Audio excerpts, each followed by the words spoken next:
Bir nəfər oturanda ancaq Allahdan danışır.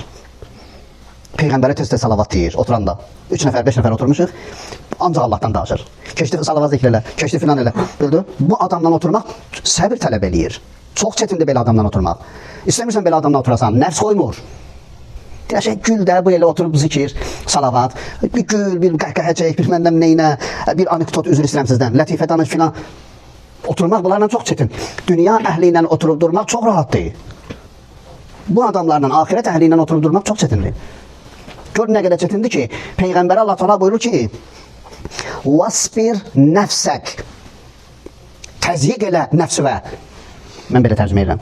Vasbir yəni səbr et, nəfsəkə yəni nəfsivə döz. Nəfsivə döz.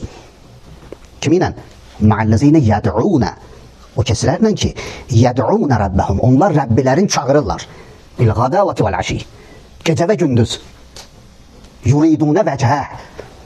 Ancaq Allah deyirlər, Allahdan başqa bir şey demirlər. Vasbir nəfsək, döz onlarla. Yəni bizə deyir. Bizə deyir, Xudavənd Mütəal. Ki, dözün Peyğəmbərlə. Peyğəmbərlə dözmək bir asandır.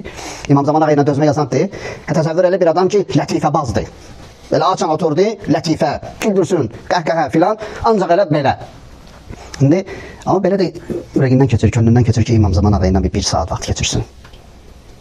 Sən İmam Zaman ağa ilə bir saat vaxt keçirmək üçün istəyirsənsə onu, sən 100.000 saat buna hazırlıqlı olmalısan.